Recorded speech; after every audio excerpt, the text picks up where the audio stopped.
Kali ini kita kembali untuk membahas bukunya Arthur Jun, Habit is King. Meneruskan daripada pembahasan sebelumnya yang menerangkan bagaimana caranya kita supaya lebih mudah di dalam membentuk kebiasaan baru. Kali ini kita masuk kepada pembahasan bagaimana caranya kita mengatasi hambatan ketika kita mulai membentuk kebiasaan baru.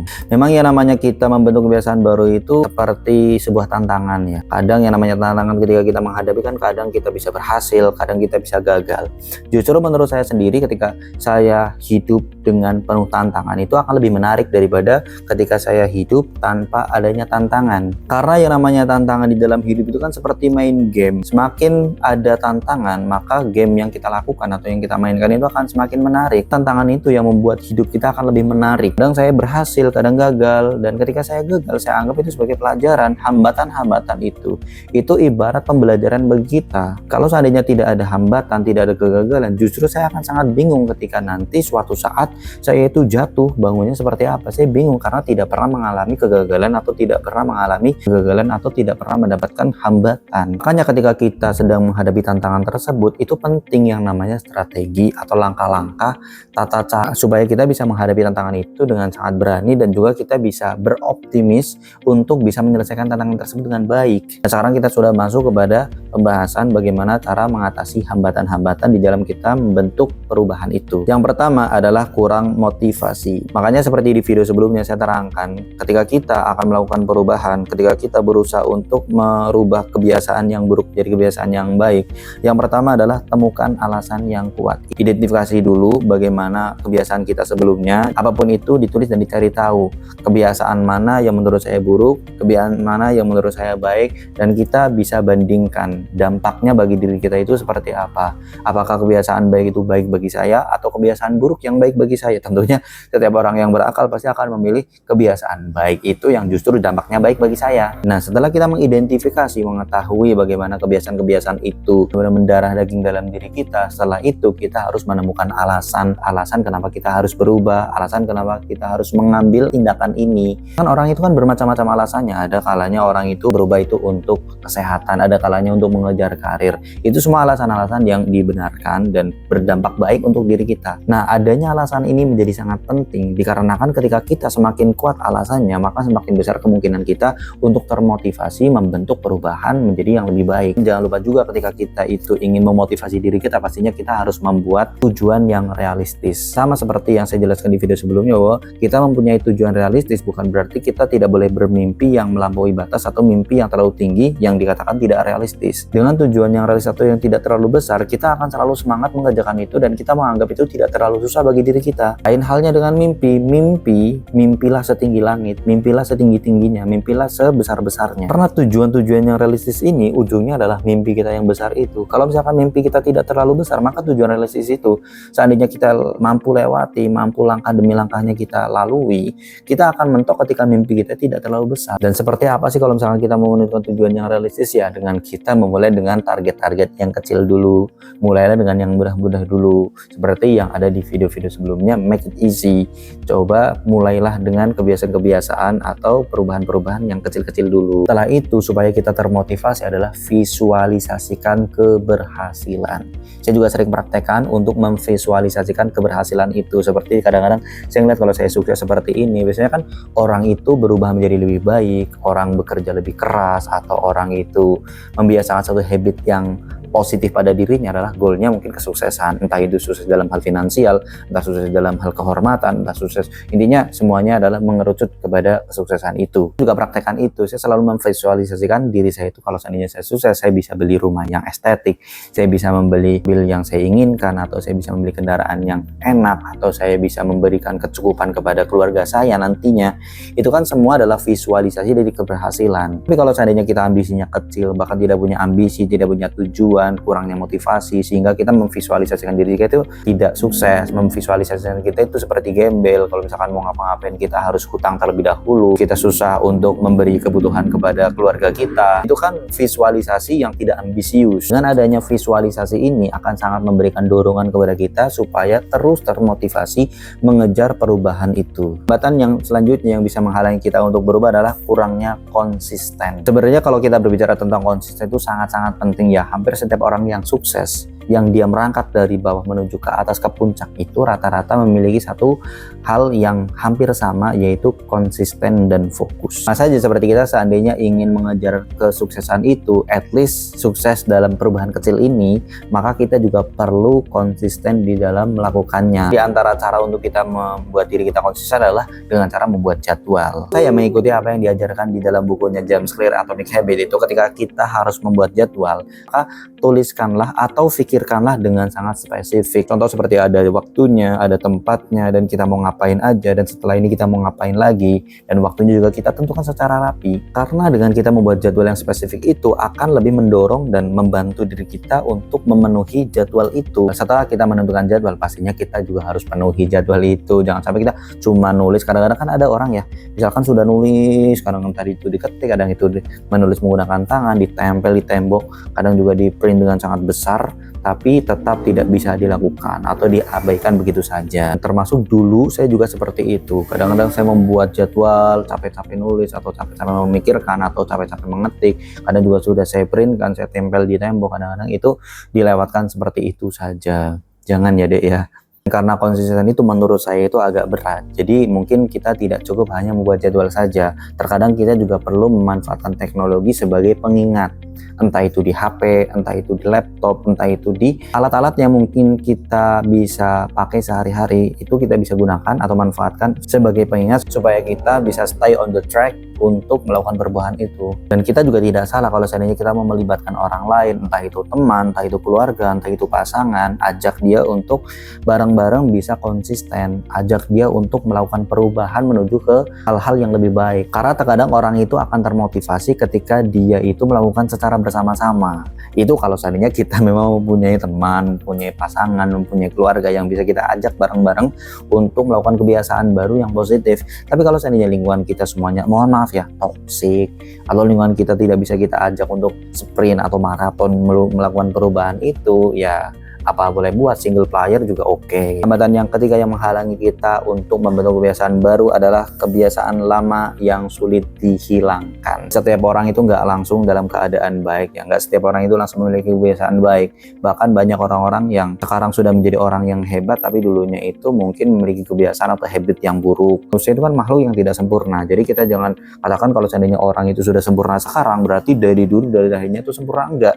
Setiap orang yang sukses itu dulunya tuh merangkak dari bawah, begitu susah, begitu sulit, tapi mereka tidak pernah mundur dan tidak pernah menyerah untuk melakukan perubahan itu. Nah, rumusnya seperti apa kalau seandainya kita mau merubah kebiasaan lama yang buruk ini? Ya salah satunya adalah identifikasi pemicunya. Biasanya orang itu kalau misalkan mau melakukan kebiasaan, apalagi kalau kebiasaan buruk, itu pasti ada pemicunya. Entah itu pemicu adalah stres, entah itu pemicu adalah teman-teman atau lingkungan, atau bahkan dari kita sendiri. Identifikasi dan ketahui. Nah setelah kita mengidentifikasi dan kita mengetahui pemicunya itu apa, lingkungan kah, teman kah, atau diri kita sendiri kah, maka hindari pemicunya. Kalau misalkan hambatan itu adalah lingkungan sendiri, ya stop, jangan kita berbaur di lingkungan itu. Atau kalau misalnya pemicunya adalah teman kita sendiri, ya stop, batasi. Saya tidak katakan untuk ditinggalkan, tapi batasi supaya kita tidak terpapar atau tercemar kebiasaan buruk yang lama yang kita pernah lakukan itu. Karena kita kan lagi mau berproses untuk membentuk kebiasaan baru, maka ya kita mau tidak mau harus batasi itu semua. Biasanya yang paling susah adalah pemicunya diri kita sendiri.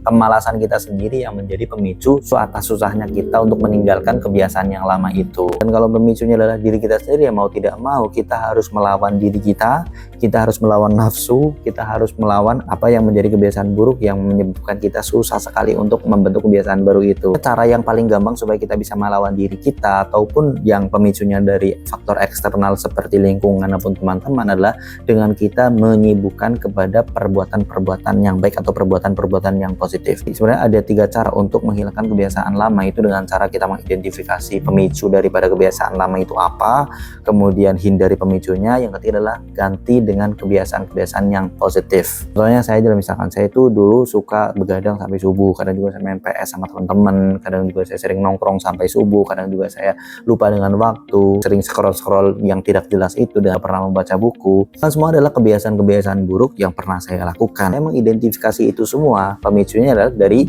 faktor eksternal adalah teman-teman saya atau lingkungan saya, dari faktor internalnya adalah diri saya sendiri. Maka saya coba, ketika saya mengetahui pemicunya itu, saya coba kasih batasan antara saya dengan teman-teman saya yang bisa mengajak kepada kebiasaan lama itu yang buruk, yang gembel, dan kebiasaan saya yang buruk ini yang tidak tahu waktu untuk main HP dan tidak pernah membaca buku. Saya urus itu sendiri. Saya coba ganti dengan kebiasaan-kebiasaan yang baik. Saya coba membaca buku lebih banyak. Saya coba menggunakan teknologi atau handphone itu dengan lebih positif, seperti saya menonton podcast-podcast yang menarik atau yang memberikan ilmu pengetahuan bagi saya. Itu semua kan ada salah satu langkah supaya kita itu bisa memperbaiki diri dan berusaha sekuat mungkin untuk meninggalkan kebiasaan lama. Karena saya mikirnya itu, mau sampai kapan saya itu mengalami hal-hal yang seperti ini, mau sampai kapan saya main terus, mau sampai kapan saya tenggelam di dalam kebiasaan-kebiasaan yang buruk. Setiap harinya itu saya merasa takut, besok saya harus menghadapi apa, takutnya saya nggak bisa, besoknya lagi saya harus menghadapi sesuatu yang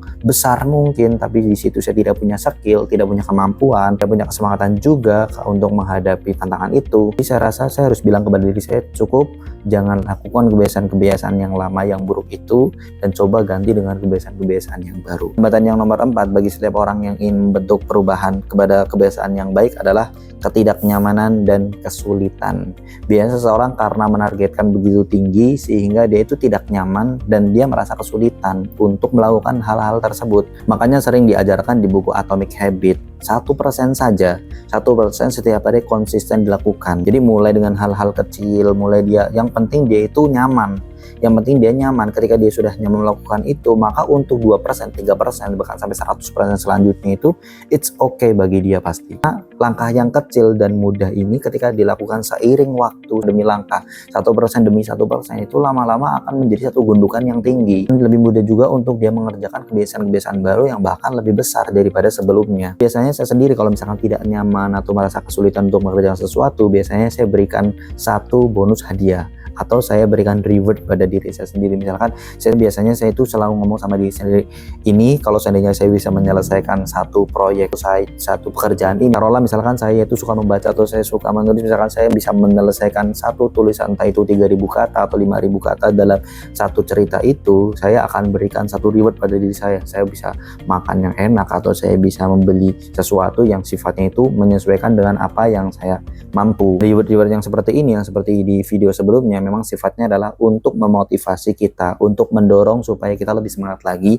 di dalam membentuk kebiasaan baru itu. Karena ketika kita memulai kebiasaan baru kan kita berhadapan dengan otak kita yang sebelumnya, otak kita yang lebih suka untuk melakukan kebiasaan-kebiasaan yang buruk yang lama itu, dan kita lawan supaya kita bisa membentuk kebiasaan yang baru dan membentuk di dalam otak. Dan biasanya ketika kita tidak nyaman, atau saya sendiri ketika saya tidak nyaman atau saya kesulitan, ya kalau misalkan sudah di reward kok saya masih kesulitan juga, saya masih tidak nyaman, maka yang saya katakan adalah sabar gitu. Karena yang namanya kita hidup pasti selalu ada cobaan, maka jalan yang paling penting adalah kita bersabar. Kemudian biasanya hambatan bagi seseorang yang ingin merubah kebiasaan yang lama yang buruk itu adalah kurangnya dukungan. Nah, seperti yang saya katakan tadi, bahwa ketika seseorang itu melakukan perubahan atau melakukan sesuatu pekerjaan apapun itu, pasti dia itu akan sangat semangat ketika dikerjakan bersama-sama. Maka seseorang kalau seandainya berjalan sendiri itu tanpa adanya dukungan, tanpa adanya motivasi dari orang lain, itu biasanya cenderung agak susah untuk melakukan perubahan. Tetapi bukan berarti tidak mungkin. Saya sendiri ya bukan orang yang mempunyai banyak teman atau mempunyai banyak dukungan dari faktor eksternal itu,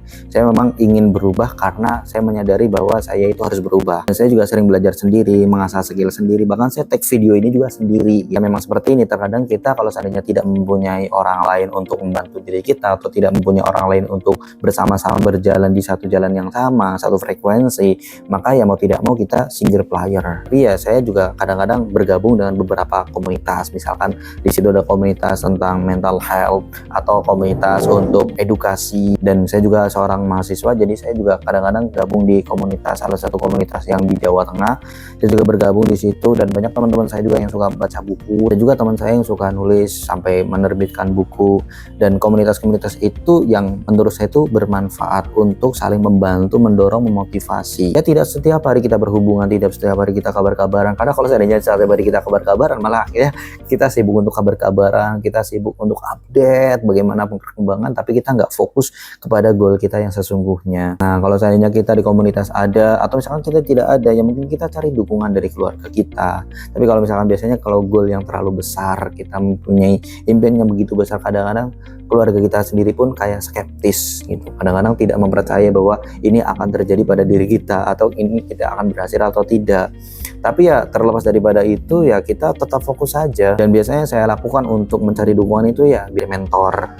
Terkadang mentor-mentor ya tidak secara langsung kita temukan, atau terkadang mentor-mentor ya kita tidak bisa langsung bertemu dengannya secara tatap muka. Bisa juga mentor-mentor itu adalah mentor online yang bisa mengarahkan kepada diri kita, atau mungkin kita mengagumi atau punya role model yang bisa kita jadikan mentor itu, ya kita mengagumi karena kita sudah mengagumi, pasti kita mendengarkan bagaimana kata-katanya, mengikuti cara kehidupannya, dan juga kita pasti akan punyai tujuan yang sama seperti dia. Jadi pentingnya kita mentor adalah supaya memotivasi diri kita, dan juga kita mempunyai role model. Mentornya itu benar-benar mentor yang benar-benar bisa memotivasi diri kita. Ketika kita jatuh, kita bisa semangat karena kita melihat mentor kita itu, atau mungkin dengan kata-kata mentor kita itu kita bisa lebih semangat lagi. Ya carilah mentor yang seperti itu. Yang terakhir ini ada kata-kata dari Arthur Jun, mengatasi hambatan dalam pembentukan kebiasaan baru memang tidak mudah, tetapi dengan tekad, ketekunan, dan strategi yang tepat, Anda pasti dapat mengatasi setiap rintangan yang muncul di jalan Anda. Semangat untuk melakukan perubahan, karena diri kamu di masa depan adalah apa yang kamu lakukan sekarang. Kali ini cukup dulu untuk review buku Habit is King, yang mudah-mudahan bisa bermanfaat, dan sampai jumpa di video edukasi saya berikutnya.